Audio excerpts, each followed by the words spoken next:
कक्षा 9वीं वाले सभी विद्यार्थी ध्यान दें। जैसा कि आप सभी जानते हैं, आपकी जो एग्ज़ाम है अर्धवार्षिक परीक्षा वो काफ़ी नज़दीक हैं और हमारे द्वारा जितने भी पेपर बनाए जा रहे हैं आपके सिलेबस के अकॉर्डिंग बनाए जा रहे हैं, जो आपकी एग्ज़ाम में आपको देखने को मिलेंगे।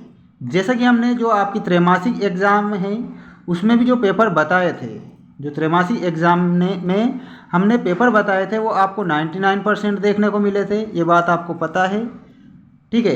इसी प्रकार जो आपकी अर्धवार्षिक एग्ज़ाम है उसमें भी ऐसे प्रश्न हम बता रहे हैं जो आपकी एग्ज़ाम में 100% देखने को मिलेंगे, ठीक है। अब हम बढ़ते हैं हमारे प्रश्नों की ओर। समय आपको 3 घंटे का दिया जाएगा, पूर्णांक 75 नंबर का होने वाला है, ठीक है। देखिए क्वेश्चन आ चुका है आपकी स्क्रीन के सामने, सही विकल्प चुनकर लिखिए में। पहला प्रश्न है, जिम्नोस्पर्म में पाया जाने वाला जल संवहन ऊतक है तो चालनी, नलिका, वाहिका, जाइलम तंतु, उपरोक्त में से कोई नहीं। तो इसमें आपको वाहिका बताना है। देखिए उत्तर करेक्ट नीचे हैं, वाहिका इसका करेक्ट उत्तर हो जाएगा। पेरेनकाइमा कोशिका है तो पतली भित्तीय दीवार, क्या उत्तर याद रखेंगे? पतली भित्तीय दीवार आपको ध्यान रखना है। ये सारे के सारे जो प्रश्नों के उत्तर हैं वो जस्ट नीचे दे दिए गए हैं ताकि आप अच्छे से प्रैक्टिस कर सकें। अब हम बढ़ते हैं हमारे नेक्स्ट क्वेश्चन की ओर। और क्वेश्चन आपसे पूछा गया है, वो पूछा गया है, देखिए ऐच्छिक पेशियां पाई जाती है तो जो ऐच्छिक पेशियां होती है वो कहाँ पर पाई जाती है? पाद आप याद रखेंगे। क्या याद रखेंगे? पाद। मनुष्य के शरीर में वसा का संचय होता है तो एडिपोज ऊतक द्वारा, किसके द्वारा होता है?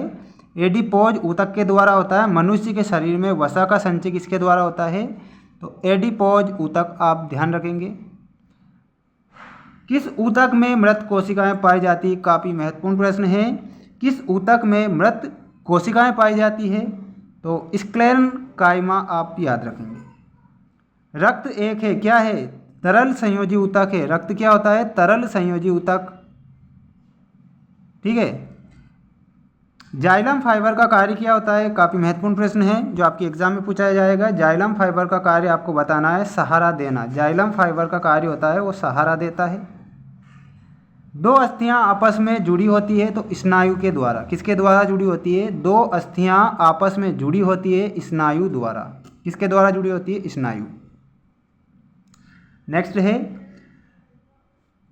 प्रविभाजी ऊतक पाए जाते हैं तो पौधों में पाए जाते हैं। प्रविभाजी ऊतक किस में पाए जाते हैं? पौधों में।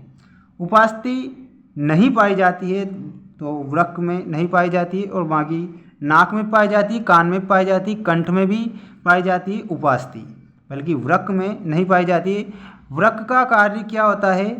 तो इसका जो उत्तर है आप कमेंट बॉक्स में बताएंगे कि जो वृक्क है उसका कार्य क्या होता है। अब हम बढ़ते हैं हमारे नेक्स्ट क्वेश्चन की ओर। और क्वेश्चन पूछा गया है आपसे, अस्थि की मैट्रिक्स में पाया जाता है। अस्थि की मैट्रिक्स में क्या पाया जाता है? तो कैल्शियम एवं फास्फोरस, ठीक है। तंत्रिका ऊतक का अभाव होता है तो टेंडन में होता है। ये सारे के सारे क्वेश्चन काफ़ी महत्वपूर्ण हैं और इनसे ही आपकी एग्जाम में प्रश्न आपको देखने को मिलेंगे। नारियल का रेशे युक्त छिलका बना होता है तो स्क्लेरेनकाइमा आप याद रखेंगे। रक्त का अधात्री भाग कहलाता है तो प्लाज्मा। ये सारे के सारे क्वेश्चन हैं जो आपकी एग्जाम में पूछे जाएंगे। और नेक्स्ट है, पत्तियों की एपिडर्मिस में पाए जाने वाले छिद्रों को क्या कहते हैं? तो स्टोमेटा। क्या कहा जाएगा? स्टोमेटा आप ध्यान रखेंगे। इसके बाद जो नेक्स्ट क्वेश्चन है और वो है सत्य असत्य, ये वाले और काफ़ी महत्वपूर्ण प्रश्न हैं। प्रभासी उपास्थि मनुष्य की नाक तथा स्वर यंत्र में पाई जाती है तो आपको सत्य बताना है। कॉर्क एधा पार्श्व विभाज्योतक का उदाहरण है तो ये भी आप सत्य बताएंगे। मोटी भित्ति वाली लिग्निन युक्त कोशिकाएं पौधों को यांत्रिक शक्ति प्रदान करती है तो सत्य है। हृदय पेशी कंकाल से जुड़ी होती है तो ये कंकाल से नहीं जुड़ी होती है, असत्य बताएंगे। क्या बताएंगे? असत्य, ठीक है। इसी प्रकार जो नेक्स्ट है, जो मेरिस्टेम पौधों के वृद्धि वाले क्षेत्रों में क्या पाए जाते हैं? तो इसमें आप जो करेक्ट उत्तर बताएंगे सत्य।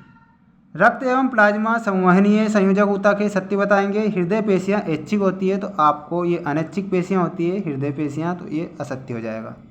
ये सारे के सारे क्वेश्चन का आंसर मैंने आपको बता दिए हैं। मिलते हैं नेक्स्ट वीडियो में। आप एक स्क्रीनशॉट ले लीजिए। जय हिंद।